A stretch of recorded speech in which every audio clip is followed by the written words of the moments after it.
नमस्कार, आप देख रहे हैं खबर मंत्रा और मैं हूं अजहर अली। आज हम मंत्रा स्पेशल में बात करेंगे एक ऐसी खबर की जो अभी तक आप लोगों ने सुनी नहीं होगी।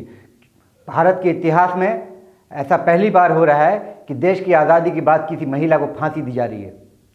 जी हाँ, सही सुना आपने। हमारे देश के आज़ाद होने के बाद पहली बार किसी महिला को फांसी की सज़ा दी जाएगी।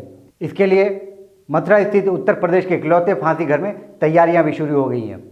उत्तर प्रदेश के अमरोहा की रहने वाली शबनम अली को मौत की सज़ा दी जाएगी। निर्भया के दोषियों को फंदे से लटकाने वाले पवन जल्लाद ने 2 बार मथुरा जेल के फांसी घर का निरीक्षण भी कर लिया है।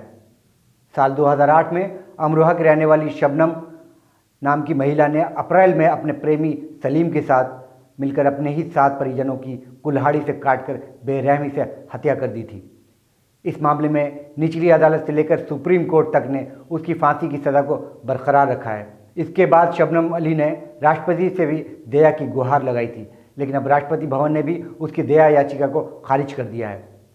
अब सिर्फ डेथ वारंट जारी होते ही शबनम को फांसी के फंदे से लटका दिया जाएगा।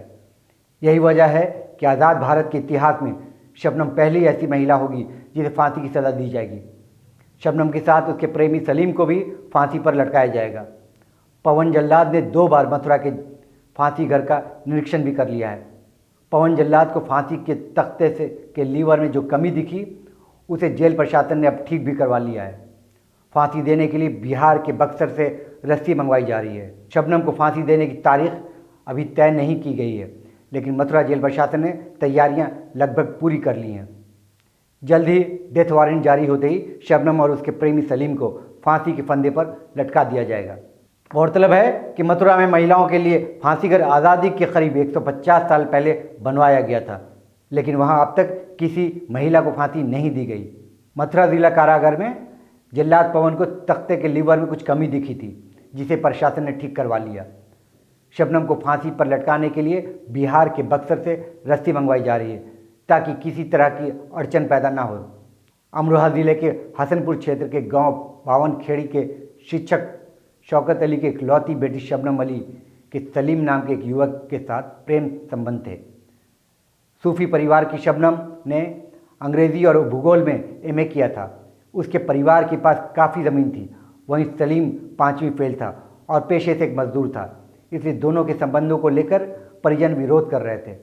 शबनम ने 14 अप्रैल 2008 की रात अपने प्रेमी के साथ मिलकर ऐसा खूनी खेल खेला कि सुनकर पूरा देश हिल गया था।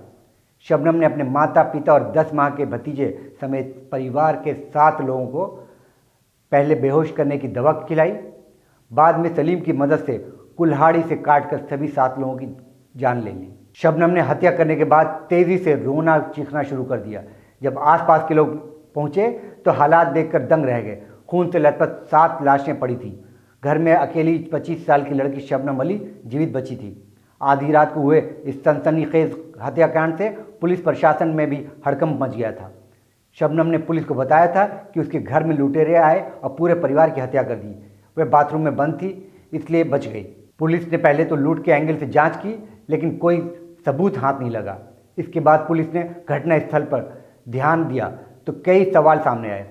मरने वालों ने खुद को बचाने की कोशिश नहीं की। लूटपाट के कोई सबूत भी नहीं मिले। इस बीच पोस्टमार्टम की रिपोर्ट ने सबको चौंका कर रख दिया। रिपोर्ट के मुताबिक मृतकों को मारने से पहले कोई दवा खिलाकर बेहोश किया गया था। पोस्टमार्टम रिपोर्ट के बाद पुलिस की शक की सुई शबनम पर घूम गई। शबनम की कॉल डिटेल निकाली गई, जिससे पता चला कि हत्या की रात शबनम की एक ही नंबर पर कई बार बातें हुई थी। बाद में पुलिस को शबनम के गर्भवती होने का भी पता चला। शबनम शादीशुदा नहीं थी, इसलिए इस हत्याकांड में पुलिस की यह जानकारी बेहद अहम लगी। इसके बाद पुलिस ने शबनम से कड़ी पूछताछ शुरू की। आखिरकार शबनम टूट गई और उसने अपने गुनाह कबूल कर लिया। इसके बाद पुलिस ने शबनम के प्रेमी सलीम को भी दबोच लिया और बाद में उसने अपने जुर्म भी कबूल कर लिया। सलीम की निशानदेही पर कत्ल में इस्तेमाल की गई कुल्हाड़ी भी पुलिस ने बरामद कर ली। मोहब्बत करना गुनाह नहीं, पर मोहब्बत के लिए जो गुनाह शबनम और सलीम कर बैठे वो हकीकत में दिल दहलाने वाला है। शबनम को ये मालूम होना चाहिए था कि प्यार तो रुई जैसा कोमल होता है। इसके लिए या इसके नाम पर ऐसा सख्त और ख़तरनाक कदम कैसे उठाया जा सकता है? यह सवाल इस तरह के जुर्म के बाद बेहद परेशान करता है। फांसी की तैयारियों के बीच ये सवाल भी हमेशा गूंजता रहेगा कि ओस की बूंद सी नाजुक शबनम कैसे पत्थर दिल होकर अपने ही परिवार को यूं ख़त्म कर बैठी। मथुरा जेल में जहां शबनम को फांसी के फंदे पर लटकाया जाएगा, वहां करीब 150 साल पहले फांसी घर बनाया गया था, लेकिन आज़ादी के बाद से अब तक देश में किसी भी महिला को फांसी नहीं दी गई। यह उत्तर प्रदेश का इकलौता महिला फांसी घर है। पवन जल्लाद, जिसने 2 बार मथुरा के फांसी घर का निरीक्षण किया है, उसके कहने पर फांसी का फंदा बनाने के लिए बिहार के बक्सर से खास किस्म की रस्सी मंगवाई जा रही है। अगर आखिरी वक्त में कोई अड़चन नहीं आती है तो शबनम देश की ऐसी पहली महिला होगी जिसे आज़ादी के बाद फांसी की सज़ा होगी।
शबनम के लिए खबर मंत्रा का एक ही संदेश है कि शबनम, बुरे काम का बुरा नतीजा होता ही है।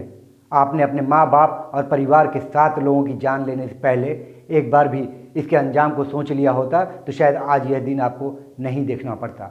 मंत्रा स्पेशल में अभी के लिए इतना ही। ऐसी ही खास खबरों को देखने के लिए आप बने रहें खबर मंत्रा के साथ और हमारे चैनल को लाइक, शेयर और सब्सक्राइब करना ना भूलें। नमस्कार।